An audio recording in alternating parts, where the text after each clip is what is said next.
नमस्कार।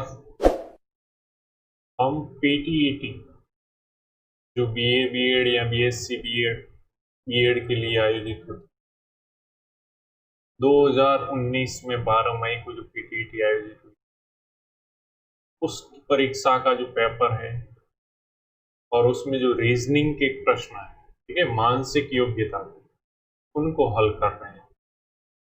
इससे पहले 2018 का प्रश्न पत्र है, में मानसिक योग्यता के प्रश्न हमने हल कर लिए हैं। तो चलिए आज शुरू कर लेते हैं। देखो पहला प्रश्न है, 4 वैकल्पिक आरेखों में से 3 वर्गों वायुमंडल, हाइड्रोजन और ऑक्सीजन के बीच संबंध दिखाने वाला प्रश्न।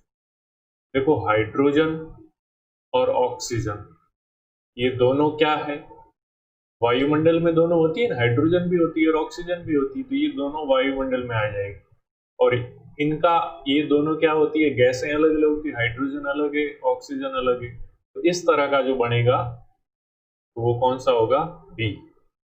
तो इसका आंसर बी हो जाएगा।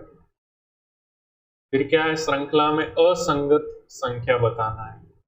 देखो 2, 2 के बाद 8, 3 के बाद 27, 4 के बाद 64, 5 के बाद 225। अब 2 और 8 देख के तुम्हें वर्ग संख्याएं कौन सी होती है और घन संख्या, ये तो ध्यान रखना पड़ेगा। वर्ग संख्या यानी 1 का वर्ग 1 गुणा 1 1 होगा, 2 का वर्ग 2 गुणा 2 4 होगा, 3 का वर्ग 3 गुणा 3 9 होगा। तो ये संख्या किसी भी सीरीज में आए तो ध्यान रखना कि कहीं वर्ग वाली सीरीज तो नहीं। घन वाली में 1 का घन का मतलब 1 को आपस में 3 बार गुणा, 1 गुणा 1 गुणा 1 1 होगा। 2 का घन का मतलब है 2 को आपस में 3 बार, ठीक है, 2 गुणा 2 गुणा 2 क्या होता है 8। 3 का घन का मतलब क्या होगा, 3 गुणा 3 गुणा 3 मतलब 27। 4 का घन का मतलब क्या होगा, 4 गुणा 4 गुणा 4 मतलब 64। इसी तरह 5 का घन का मतलब क्या होता है, 5 गुणा 5 गुणा 5 यानी 100। तो यहाँ तुम्हें दिखेगा कि 2 के बाद 8 है, इसका मतलब 2 का घन है, 2 की घात 3 है 8। फिर 3 के बाद 27, तो 3 की घात 3 27 होता है। 4 की घात 3 यानी 4 का घन 64 होता है। 5 की घात 3 225 नहीं होगा, क्या होगा 125। ये 225 है वो असंगत है, सही नहीं है, ठीक है, इसकी जगह 125 होना चाहिए था। फिर क्या है, नीचे दिए गए प्रश्न में कथन के संदर्भ में 2 कार्रवाई दी गई है, पहली और दूसरी। आपको कथन के संदर्भ में पूर्णतः सही अनुमान लगाकर कथन में दी गई जानकारी के आधार पर निर्णय लेना है और सुझाई गई कौन सी कार्रवाई तार्किक आधार पर क्रियान्वित करना चाहिए। कथन है कि युवाओं को अक्सर अश्लील पोस्टरों को घूरते हुए पाया जाता है। अब क्या है, कार्रवाई में इसने बताया कि बच्चों को सजा और दंड देना चाहिए यदि वे ऐसा करते पाए जाते हैं। बच्चों को दंड देना, वैसे भी 18 साल से कम है, उनको दंड देने का प्रावधान भी नहीं, ठीक है, तो ये तो हो ही नहीं सकता। तो अश्लील पोस्टरों को घूरते हुए पाया जाता है, तो अश्लील पोस्टर हैं लगाते ही क्यों होंगे। इसकी कार्रवाई तो ये होनी चाहिए कि इस प्रकार की सामग्री के प्रदर्शन पर ही रोक लगा दिए जाए तो कोई नहीं घूरेगा, यानी केवल 2 है उसकी क्रियान्विति होनी चाहिए, यानी ऑप्शन बी हो जाएगा, ठीक है। फिर है कि एक निश्चित कूट भाषा में यदि ये बिल्डर है, इसको ये लिखा जाता है। देखो इस तरह के प्रश्न में उसमें या तो आप कि ये कितना आगे है, जैसे बिल्डर है तो बिल्डर में बी जो वर्णमाला होती है अंग्रेजी में दूसरे नंबर पे आता है, यू आता है 21वें नंबर पे, आई आता है 9वें नंबर पे, एल आता है 12वें नंबर पे, डी आता है 4थे नंबर पे, ई 5वें और आर 18। इसी तरह इससे बन क्या रहा है, ई से बन रहा है जे, तो जे कौन से नंबर पे आता है 10वें, बी 22, सी 3, ए 11, एस 19, एफ 6 और ई है वो 5वें नंबर। तो क्या हुआ है, ये 2 से 10 हुआ है, यानी इसमें 8 बढ़ाया, ठीक है। तो अगली संख्या में जो सीलिंग है इससे भी ऐसे ही करना है। तो एस कौन से नंबर पे है 19 पे, उसमें 8 बढ़ाऊंगा तो क्या होगा 27। तो देखो 26 नंबर पे तो जेड होता है और 27 यानी उससे अगले फिर से वापिस ए आ जाएगा, ठीक है। तो ए, अब ए से शुरू कौन सा हो रहा है, एक ही हो रहा है, बाकी वाला देखने की जरूरत भी नहीं, ठीक है। तो ये आपका आंसर हो जाएगा। यानी इस तरह के अंग्रेजी वर्णमाला में कौन से क्रम पे है, उनका क्रम एक तो ध्यान रखो। इससे आसान हो जाएगा कि भाई बी का हमने लिख दिया 2, और फिर इसका पहला अक्षर जे है वो क्या है, 10वें नंबर पे आता है, कितना बढ़ा, 8, 8 बढ़ गया। तो सीलिंग में पहला शब्द क्या है, एस, एस कौन से नंबर पे, 19, 19 में भी 8 बढ़ाना पड़ेगा यानी 27, 26 पे वर्णमाला पूरी हो जाती है, 26 पे जेड आता है, तो 27 में वापस क्या आ जाएगा, ए। ए वाला कौन सा है, पहला ये, बाकी है नहीं कोई, तो डायरेक्ट उत्तर दूसरा चेक ही नहीं करना। फिर है एक नाव की चाल शांत जल में, जल स्थिर है उसमें तो 30 किलोमीटर प्रति घंटा चलती है। यदि धारा की चाल यानी जो पानी है उसकी चाल अगर 6 किलोमीटर प्रति घंटा है, तो धारा की दिशा में कितने किलोमीटर दूरी तय करने में नाव को कितना समय, धारा की दिशा में, जिस दिशा में धारा जा रही नाव भी उस दिशा में जाए, तो क्या होगा कि इन दोनों की चाल जुड़ जाएगी। 30 किलोमीटर तो वो चलता है नाव, ठीक है, और 6 किलोमीटर क्या है, वो धकेल देगा धारा उसको, तो अब चाल कितनी हो जाएगी, 36 किलोमीटर प्रति घंटा। अब चाल हमारे पास आ गई, और क्या दिया हुआ है, दूरी दे रखी है कितनी, 108 किलोमीटर दूरी तय करने में, तो दूरी बराबर 108।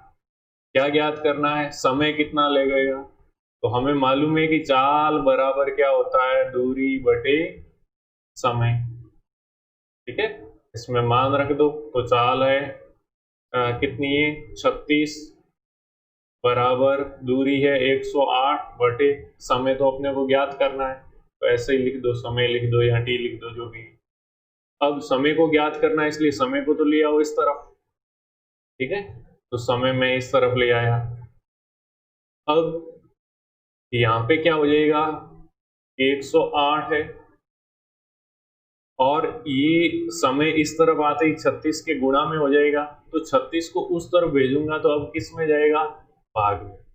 कितनी बार जाएगा, 36 का भाग 108 में, तो बोलोगे 3 बार, तो 3 घंटा टाइम लगेगा। या फिर इससे ही ज्ञात कर लेते कि समय को इस साइड ले आऊंगा तो क्या हो जाएगा, समय बराबर दूरी बटे चाल, तो डायरेक्ट दूरी 108 बटे चाल कितनी है हमारी 36, 108 में 36 का भाग कितनी बार जाएगा, हो जाएगा 3 बार, तो 3 घंटे समय हो जाएगा। बस इसका ध्यान रखना है कि चाल भी क्या थी, प्रति घंटे थी, इसलिए टाइम आया वो भी प्रति घंटे में। फिर निम्न प्रश्न में निश्चित संख्याओं की एक मैट्रिक्स दी गई, ये संख्याएं पंक्ति और स्तंभ में एक निश्चित प्रवृत्ति में, इस प्रवृत्ति को पहचान कर अदृश्य अंक चुने। देखो बड़े अंकों को देखो, बड़ा कौन सा है यहाँ पे 21, इन तीनों से मिलकर के 21 कब आ सकता है, तो देखो जोड़ेंगे तो कितना आएगा, इन तीनों को 7 ही आता है, तो इससे तो आता नहीं, और 7 को मैं 3 से गुणा करूं तो जरूर 21 आता है, लेकिन यहाँ पे देखो इनको जोड़ेंगे तो क्या आ जाएगा, 5 और 3 8 और 8 16, 16 को 3 से गुणा करूंगा तो 98 नहीं आएगा, कितना आएगा, 16 3 48 ही आएगा, इसका मतलब ये तो काम करेगा नहीं। फिर इन सब का गुणा भी करें तो भी नहीं आता है, गुणा करें तो क्या आता है 8, जबकि ये है 21। अब गुणा भी नहीं करें तो भी नहीं आ रहा है, इसका मतलब क्या, वर्ग या घन वाला मैटर हो सकता है। तो देखो 4 का वर्ग, 4 का स्क्वायर, 4 गुना 4 क्या होता है 16, 2 का वर्ग, 2 का स्क्वायर क्या होता है 2 गुना 2 4, और 1 का वर्ग 1 गुना 1 क्या होगा 1।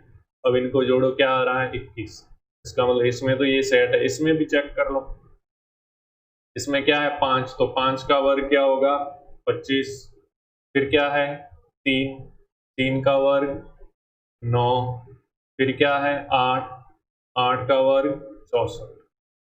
अब इन सबको जोड़ोगे तो क्या आ रहा है 98 आ रहा है, इसका मतलब ये इसमें भी लागू है, इसमें भी लागू है, इसका मतलब इसमें भी होगा। तो 6 का वर्ग करोगे तो क्या होगा 36, 7 का वर्ग करोगे तो क्या होगा 49, और 3 का वर्ग करोगे तो क्या होगा 9। अब जोड़ दो 6 और 9 15 और 9 24, 24 का 4 हासिल के दो। अब पीछे का 4 किस में है, पहले ऑप्शन में, डायरेक्ट उत्तर, बाकी वाले चेक ही नहीं करना, आपने एक ही अंक से ही मालूम चल गया कि ये, और करना है तो 2 हासिल आया था, 2 और 3 5 और 4 क्या है 9।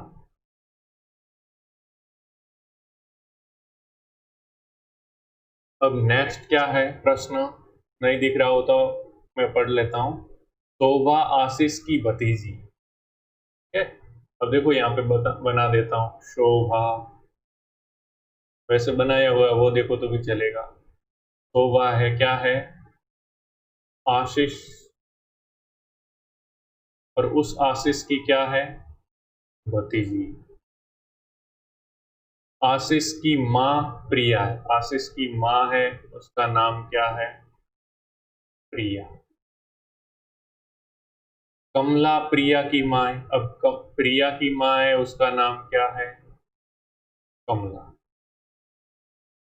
ये प्रिया की माँ हो गई। हरि कमला का पति है, अब जो हरि है वो क्या है, पति है कमला का। कृष्णा कमला की सास है, कृष्णा है वो कमला की सास है, तो सास कौन है, कृष्णा।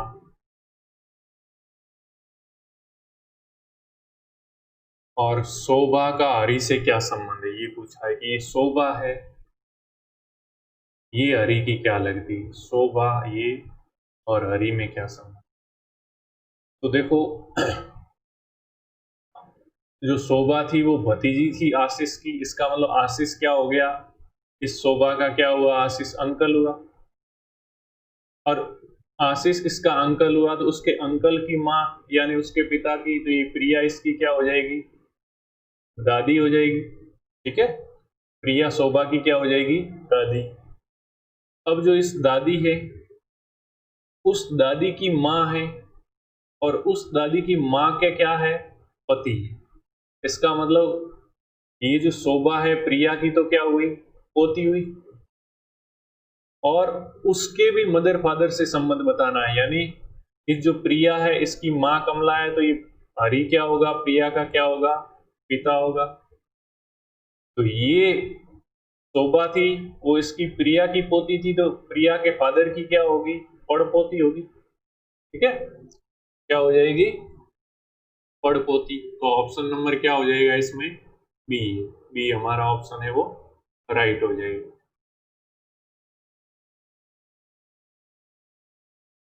फिर क्या है, लड़कों की किसी पंक्ति में श्रीनाथ है, वो बाएं से सातवें स्थान, एक पंक्ति बनाई हुई है और लेफ्ट हैंड साइड, ये लेफ्ट हैंड साइड मानो और इस साइड मानो राइट हैंड साइड। श्रीनाथ है वो क्या है, यहाँ श्रीनाथ के लिए एस में लिख देता हूं। इस लेफ्ट हैंड साइड से कौन सा स्थान है इसका, सातवां। और वेंकट दाएं से 24वां है, तो वेंकट है वो क्या है, राइट हैंड साइड से, ये कौन से स्थान पे, 24वें। यदि वे अपनी स्थिति आपस में बदल देते हैं, यानी अब श्रीनाथ यहाँ पे आ जाएगा और वेंकट आ जाएगा यहाँ पे, स्थिति बदल दी, तो श्रीनाथ अब बाएं से 22वां हो जाता है।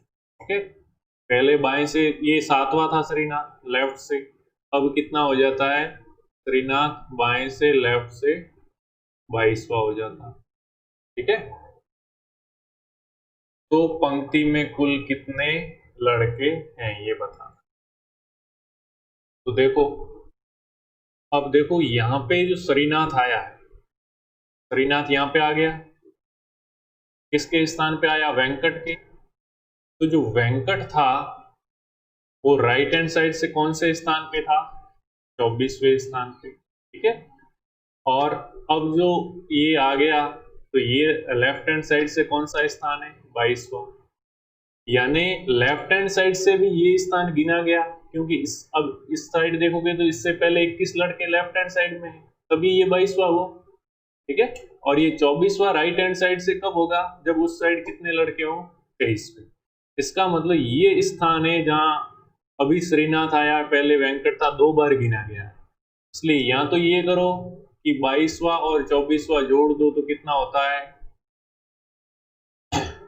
22 और 24वां, सॉरी वेंकट दाएं से 12वां है, 24वां कैसे लिखा है यहाँ पे, क्या है, वेंकट दाएं से 12वां है, दाएं से 12वां, ये 12वां था, सॉरी, तो यहाँ पे क्या हो जाएगा, 12वां हो जाएगा। तो अब जोड़ दो, 22 और 12 जोड़ोगे तो क्या हो जाएगा, इससे पहले 23 नहीं रहेंगे, अभी 11 रहेंगे क्योंकि 12 बार, तो जोड़ोगे तो कितना हो जाएगा 34। 34 में 2 बार ये गिना गया, इसलिए एक या तो कम कर दो तो 33 हो जाएगा ऐसे, या फिर इससे पहले 11 लड़के ये और 21, ये कितने हो गए 32, और एक खुद का स्थान ये 33, इस तरह। ठीक है, यानी इस तरह के मामलों में क्या है कि कोई लेफ्ट हैंड साइड से इस स्थान पे और राइट हैंड साइड से इस स्थान, तो दोनों साइड से वो स्थान गिना जाता है, इसलिए दोनों जोड़ करके उसमें से एक कम कर देते हैं। इसलिए तो हमने क्या किया कि इस साइड से जो 22वां स्थान था, ये 22वां लेफ्ट हैंड साइड से, और राइट हैंड साइड से 12वां था, जोड़ा तो क्या आया 34, उसमें से एक कम कर दिया, यानी टोटल पंक्ति में कितने लड़के हैं 33। फिर किसी निश्चित कूट भाषा में हु आर यू को 432, ठीक है। इसी तरह दे इज यू को 485, इसी तरह दे आर डेंजरस को 295। उसी कूट भाषा में डेंजरस को किस रूप में लिखा जाएगा, इसमें मैंने बताया था कि कॉमन निकालना है। देखो अब कॉमन कैसे निकालते हैं, देखो 432 और इसमें भी 482, यानी 4 इसमें भी है और इसमें भी है, ठीक है। और इनमें कॉमन कौन सा है, u इसमें भी है और इसमें भी है, इसका मतलब u किसको बोला गया है 4 को, ठीक है, u का ऑप्शन आ गया। फिर क्या है, दे आर डेंजरस, देखो दे इसमें भी है और दे इसमें भी है, ठीक है। और क्या है, इन दोनों में इनमें कौन सा कॉमन है, तो इसमें 5 है और इसमें 5 है, इसका मतलब दे किसके लिए आया है 5 के लिए। इसका ध्यान रखना, क्रम से कोई लेना देना नहीं, कॉमन से इसको सेट करेंगे, ठीक है। अब दे आ गया, दे के लिए 5 आ गया, और क्या है, दे के लिए 5 आ गया, और यू के लिए क्या आ गया 4 आ गया। अब इसके लिए क्या हो जाएगा 8, तो इसके तो सारे आ गए। फिर अपने पहले, अब बाकी वाला मैं मिटा के बताता हूं। अब देखो पहले और इसमें देखो, इसमें और इसमें देखो क्या कॉमन आ रहा है, आर इसमें भी है आर इसमें भी है, तो आर की जगह क्या आ जाएगा, और 432 और 295 में क्या कॉमन है, 2 इसमें भी है और 2 इसमें भी है, इसका मतलब आर किसको कहा गया है 2 को। अब दे का हमारे पास आ गया था, दे किसको कहा था 5 को, तो 5 कंप्लीट हो गया, और आर 2 को कहा है, शेष क्या रहा 9। 9 किसके लिए आ जाएगा, ये शेष कौन सा रहा यहाँ पे डेंजरस, तो डेंजरस को क्या कहेंगे 9, इसका ध्यान रखना, ऐसे निकाल। फिर देखो 27 मार्च 2011 को रविवार था, तो 27 जून 2012 को कौन सा दिन था। अब देखो 2011 और 2012, अगर 27 मार्च से चलूं तो 27 मार्च 2012 के भी बाद की डेट है, यानी 1 साल से ज्यादा का अंतर है। तो 2011 से 2012 में चलें तो कितना अंतर होगा, 27 मार्च 2012 की बात करें तो 1 वर्ष का अंतर होगा, ठीक है। बस इसमें ध्यान ये रखना है कि 1 वर्ष का अंतर है, इसमें फरवरी आ रही है कि नहीं आ रही, तो कि हाँ 27 मार्च से पहले फरवरी आ रही है, और फरवरी कौन से की होगी 28 की होगी या 29 की, ये ध्यान रखना है। तो फरवरी बोलोगे कि 2012 में 4 का भाग जाता है पूरा पूरा, इसलिए 29 की होगी, यानी एक दिन तो ये बढ़ गया। बाकी नॉर्मल दिन में क्या होता है कि अधिशेष दिन 1 होता है, प्लस 1 करते हैं, लेकिन जब लीप आ जाए तो उसमें 2 ऐड करेंगे, ठीक है। तो 27 मार्च 12 को जो 2011 को रविवार था, तो उसमें 2 जोड़ देंगे, सोम और मंगलवार आ जाएगा, मंगलवार तो 27 मार्च 12 को आ गया। अब क्या करना है, आगे वैसे ही चलो। अब मार्च हो गया, तो मार्च के कितने दिन शेष रहे, तो 27 तो हो गए 4 दिन, अप्रैल के 30, मई के 31 और जून का कितना जून तक निकालना है, 27 जून का, तो वो 27 दिन। अब टोटल कितने दिन हो गए, 92। 92 में 7 का भाग दे दो और जो शेषफल आता है वो क्या हो जाएगा। अब 92 में 7 का भाग देंगे तो कितना हो जाएगा, 13 बार जाएगा और शेषफल क्या बचेगा, एक शेष बचेगा। तो अब किससे निकाल रहे हैं हम, इस मंगलवार से निकाल रहे हैं, तो मंगलवार में एक दिन जोड़ेंगे तो क्या होगा, बुधवार। तो ये बुधवार क्या हो जाएगा हमारा आंसर। यहाँ फिर जो मई वगैरह इसमें ये इसने जोड़े, जैसे मार्च में तो चलो 4 जोड़े, अप्रैल में क्या जोड़े इसने 30, तो 30 जोड़ने की बजाय आप 30 मत जोड़ो, 30 में डायरेक्ट यहीं से 7 का भाग दे दो, कितनी बार जाएगा, 4 बार, और शेष क्या बचेगा वो लिख दो 2। मार्च 31 का है तो 7 का भाग देने पर 3 शेष बचेगा। मार्च तो हो गया ना, अब अप्रैल था, अप्रैल हो गया, उसके बाद मई था, ठीक है, ये मई में भी 31 है तो 3 बचेगा। फिर जून के दिन कितने थे, 27, 27 में भाग दे दोगे 7 का तो कितनी बार जाएगा, 3 बार जाएगा, क्या बचेगा, शेषफल ही। और फिर इनको जोड़ दोगे, अगर 7 से ज्यादा है तो फिर भाग दे दोगे किसका, 7 का। ये कितना आया, 6 और 3 9 और 6 15 आ गया। 15 में 7 का भाग कितनी बार गया, 2 बार, और शेषफल क्या रहा, अपने शेषफल से मतलब पूरा पूरा भाग जाने पर, क्योंकि सप्ताह 7 दिन में रिपीट होते रहे, शेषफल क्या आएगा, 1। तो वही बात, 1 जोड़ देंगे मंगलवार में तो क्या आ जाएगा, बुधवार। यही शॉर्ट ट्रिक, इससे ज्यादा कोई शॉर्ट ट्रिक नहीं है इसमें। फिर देखो दिशा से संबंधित क्वेश्चन आया, एक आदमी बिंदु ए से उत्तर की ओर। देखो जो कॉपी पे हम करते हैं या दिशा, तो उसमें ध्यान रखना, पहले भी मैंने बताया है, इसको उत्तर बोलते हैं ऊपर की तरफ, नीचे वाले को दक्षिण व्यक्त करते हैं, राइट हैंड साइड को पूर्व और इसको पश्चिम। तो बोलता है कि ये ए बिंदु से 30 मीटर उत्तर की ओर चलता है। जैसे ये मान लो ए बिंदु है आपका, इस बिंदु से कोई आदमी उत्तर की ओर यानी ऊपर की ओर कितना चला, 30 मीटर। फिर क्या है, फिर वो बाएं मुड़ता है, बाएं मुड़ने का मतलब लेफ्ट हैंड साइड में, लेफ्ट हैंड साइड मतलब एंटी क्लॉकवाइज, और 10 मीटर चलता है, बाएं मुड़कर 10 मीटर जाता है। फिर से वो बाएं मुड़ता है और फिर बाएं यानी एंटी क्लॉकवाइज मुड़ जाएगा, और फिर कितना चलता है, 6 मीटर चलता है इस बार। तब फिर दोबारा बाएं मुड़ता है और 3 मीटर चलता है, फिर बाएं मुड़ करके, ये 30 लिखा हुआ है मैं उस साइड लिख देता हूँ, ठीक है। और फिर कितना चला, इस बार 3 चला बाएं मुड़ करके, बाएं का मतलब एंटी क्लॉकवाइज, घड़ी के विपरीत घुमाते रहो 90 डिग्री, ठीक है।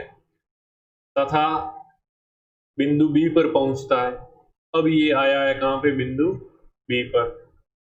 ए से बी के बीच की दूरी और दिशा ज्ञात कीजिए। अब देखो ये 6 था, ये कितना है 6, तो यहां तक ये भी कितना होगा 6, तो 30 में से ऊपर 6 चला जाएगा, तो यहां से यहां तक की दूरी कितनी रहेगी, ये रहेगी अब 24। 24 तो ये हो गया, और ये पूरा यहां से ये जो कितना है 10, तो इस बिंदु से इस बिंदु तक ये टोटल 10 होगा, उसमें से 3 ये है, तो इसको मैं दूसरी कलर से कर लेता हूं। ये काले कलर से किया है या भूरे कलर से, काले से कर देता हूँ। ये कितना होगा, 10 में से चला जाएगा 3, तो आप बोलोगे कितना होगा 7। अब अपने को क्या ज्ञात करना है, बिंदु ए से बी की दूरी, यानी यहां से इसकी सीधी दूरी। ये क्या बना, एक समकोण त्रिभुज। मैं अलग जगह पे अब बनाता हूं, देखो ऐसे बना है, ये बिंदु ए है, ये बिंदु बी है, ये 24 है, ये क्या है 7। समकोण त्रिभुज में अब कर्ण ज्ञात करना है, तो आपको पाइथागोरस प्रमेय याद ही होगी, कर्ण का स्क्वायर बराबर लंब का स्क्वायर प्लस आधार का स्क्वायर। तो जो ए बी है ये क्या है, कर्ण है, तो इसका स्क्वायर क्या हो जाएगा, लंब और आधार, यानी 7 का स्क्वायर प्लस 49 का स्क्वायर, और उसका वर्गमूल ले लूंगा तो ए बी आ जाएगा। अब दोनों को जोड़ दो, 7 का स्क्वायर 49, और सॉरी वो क्या है 24 था, 24 का स्क्वायर लिखना था मैंने, यहाँ 7 का स्क्वायर डायरेक्ट, 24 का स्क्वायर, 24 का स्क्वायर क्या होता है 576। अब जोड़ोगे तो क्या हो जाएगा इसमें, तो कितना होगा 625, 625 का वर्गमूल, यानी 625 किसका वर्ग होता है 25 का, 25 ए और बी के बीच की दूरी तो क्या है 25। अब 25 में दो ऑप्शन दे रखे हैं, दिशा भी ज्ञात करनी है, तो जिस डायरेक्शन से दिशा ज्ञात करनी है, इसने क्या पूछा, ए से बी के बीच की दूरी तथा दिशा। तो ए से अगर दिशा ज्ञात करनी है तो यहाँ पे प्लस बना दो, इसके ऊपर तो होता है उत्तर, ये होता है पश्चिम, ये उत्तर, इस साइड होगा पूर्व, नीचे होगा दक्षिण। तो बी किस साइड पड़ रहा है, एक तो एकदम इधर तो उत्तर है, ये पश्चिम है, तो उत्तर और पश्चिम के बीच में है, इसका मतलब उत्तर पश्चिम वाला, यानी ऑप्शन नंबर डी 25 मीटर उत्तर पश्चिम में। ठीक है, जहां से डायरेक्शन पूछ रहा है वहां प्लस का निशान बना के इस तरफ ज्ञात करो।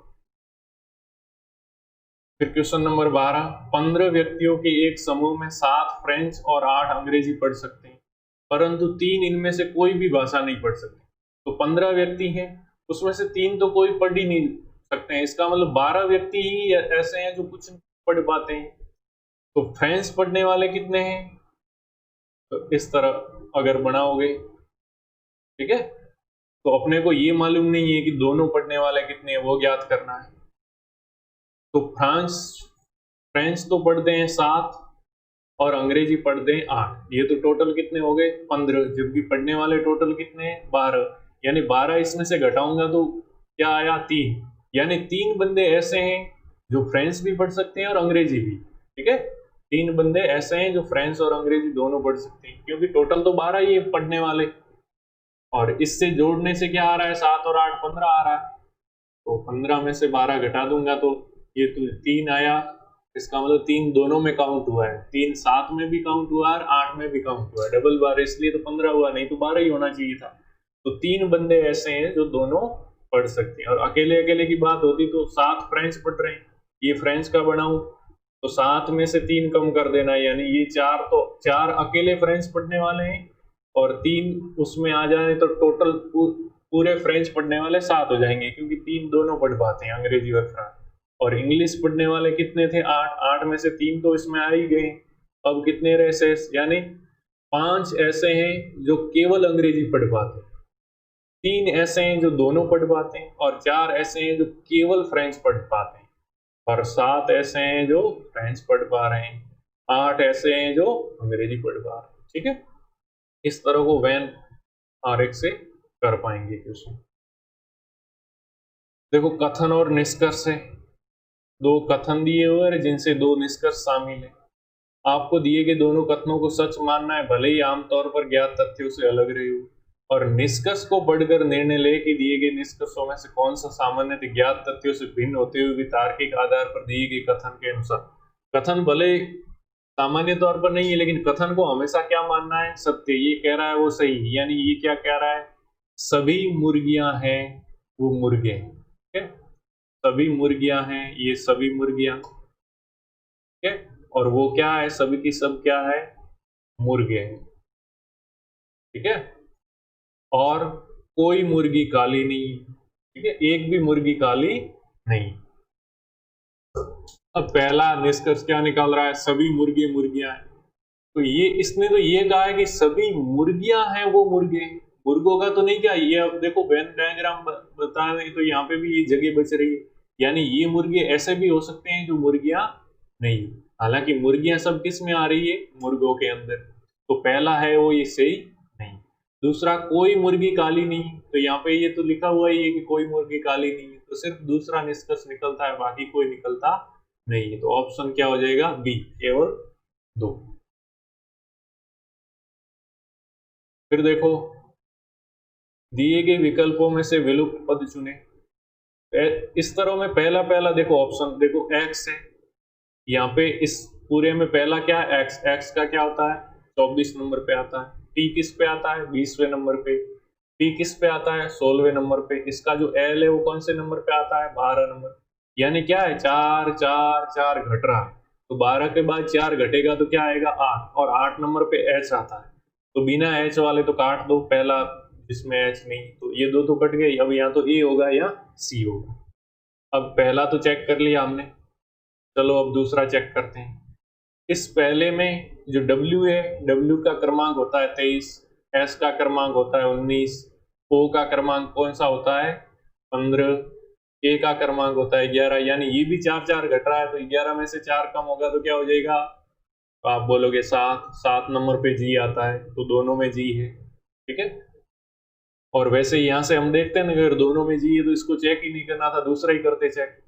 चलो कर लिया तो कोई बात नहीं, क्योंकि अपने तो अलग से सेट करना है। अब देखो 2, उसमें 4 जोड़े तो 6, उसमें 4 जोड़े तो 10, उसमें 4 जोड़े तो 14, 14 में 4 जोड़े तो क्या होगा? 18। तो पहला ही ऑप्शन, ठीक है।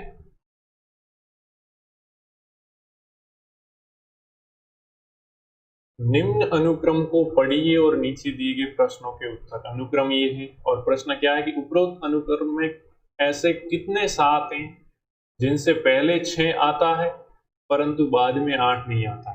तो पहले तो 7 कौन कौन से हैं वो मैं कर लेता हूँ।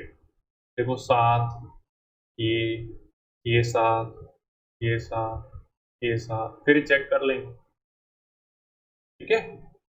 ये हो गया, ये हो गया। अब ऐसे कितने 7 है जिनके पहले 6 आता है? तो जिनके पहले 6 आता है, नहीं आता है, उनको हटा दो। इस 7 के पहले 6 नहीं आता है, इस 7 के तो पहले आता है, ठीक है।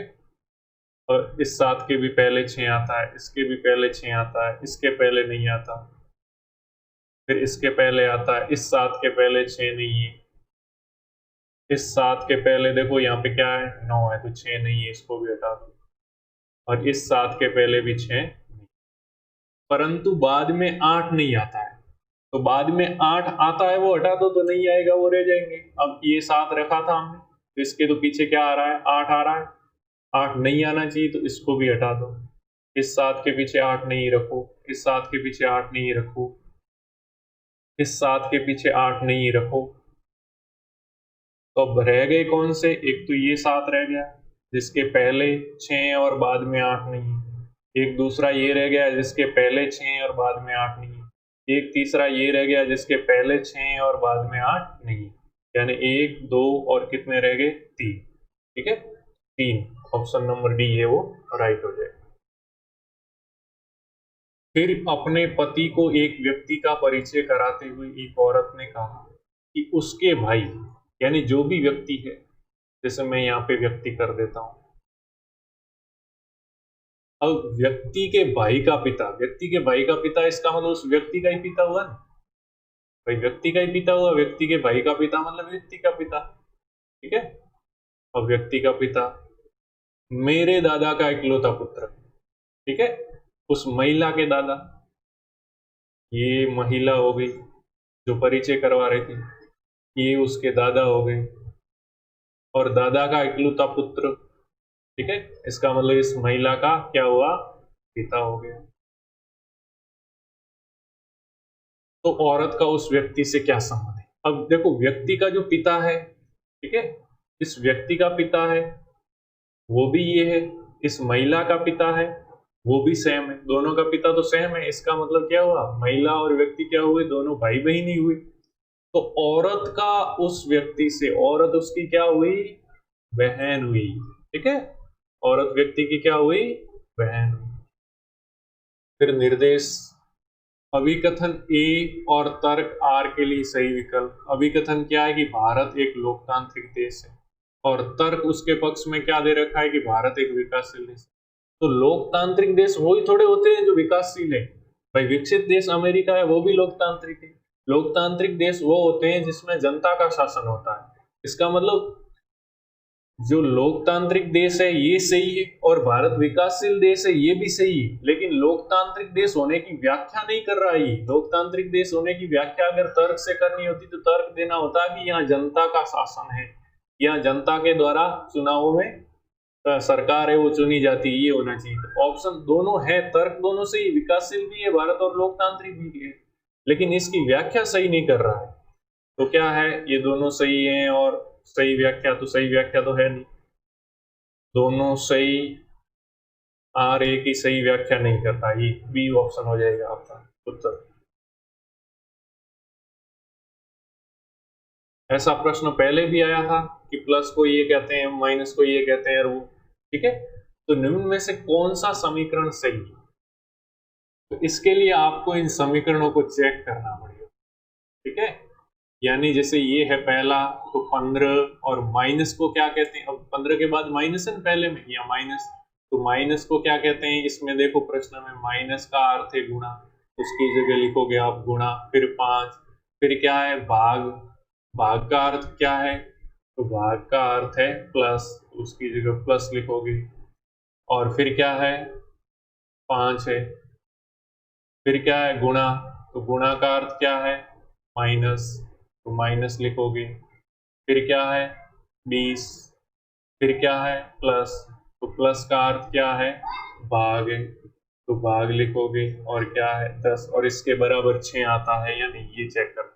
तो हमेशा गणित के इस तरह के क्वेश्चन हल करते हैं उसमें सबसे पहले भाग देते हैं, इसमें भाग दोगे, भाग यहीं पे, तो 20 में 10 का भाग जाएगा तो क्या रहेगा, तो मैं इसकी जगह डायरेक्ट लिख दूं 2, फिर गुणा करते हैं, तो गुणा करेंगे तो गुणा यहाँ है, तो 15 इंटू 5 करेंगे तो क्या होगा, तो मैं यहाँ पे लिख दूं 75, अब 75 और 5 80, 80 में से 2 जाएगा तो क्या आता है 78, 6 तो आता नहीं, इसका मतलब ये तो गलत है, पहला ऑप्शन हो गया गलत।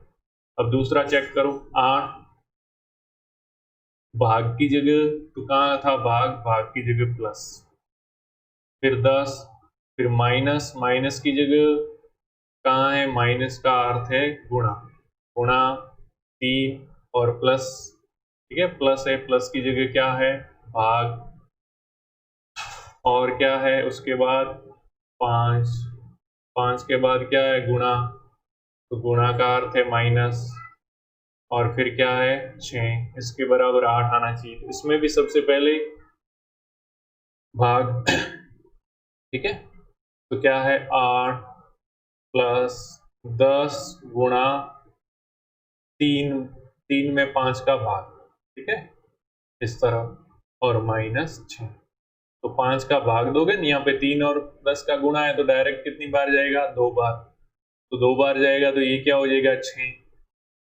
2 इंटू 3 6 हो जाएगा, 6 में से ये 6 चला जाएगा तो क्या रहेगा 0, और क्या रह जाएगा 8, यानी इसके बराबर 8 आ रहा है, इसका मतलब ऑप्शन बी राइट, बाकी वाले चेक करने की जरूरत।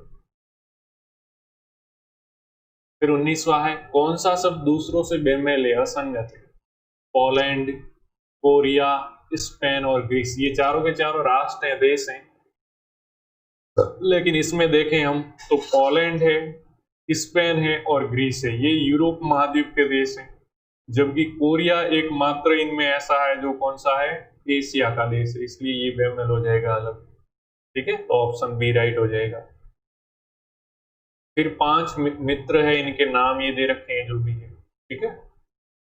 फिर शैलेंद्र है वो केशव से छोटा है, तो मैं शैलेंद्र को एस से व्यक्त कर दूं, तो शैलेंद्र है एस, वो केशव से छोटा है, केशव को के लिख दिया, किंतु राकेश से लंबा है, शैलेंद्र है वो केशव से छोटा है लेकिन राकेश से लंबा है, तो आर से बड़ा, एक बड़े के जो बड़ा है इस तरफ उसका मुंह खोलो और छोटे की तरफ उसकी इसकी पूंछ रखो, ठीक है, इस तरह करते हैं इसको। और माधव सबसे लंबा है, तो माधव तो सबसे लंबा है ही, ठीक है। आशीष केशव से थोड़ा छोटा है, तो माधव तो सबसे लंबा हो जाएगा इस केशव से भी, और आशीष है वो केशव से थोड़ा छोटा और शैलेंद्र से थोड़ा लंबा, यानी केशव से थोड़ा छोटा कौन है आशीष, और शैलेंद्र से थोड़ा लंबा, यानी इसके बाद क्या आएगा शैलेंद्र, और शैलेंद्र से भी छोटा क्या है राकेश। अब पांचों 5 आ गए, सबसे छोटा कौन है, तो सबसे पीछे कौन है आर, राकेश, राकेश हमारा उत्तर हो जाएगा। तो हमने 2019 का जो पीटीईटी का प्रश्न पत्र था उसमें जो रीजनिंग के थे 20 क्वेश्चन कर लिए, आगे वाले क्वेश्चन अगले वीडियो में करेंगे। तब तक के लिए जय हिंद जय भारत। आप इस वीडियो को लाइक करें और अपने दोस्त जो पीटीईटी की तैयारी कर रहे हैं उनके साथ शेयर करें। धन्यवाद।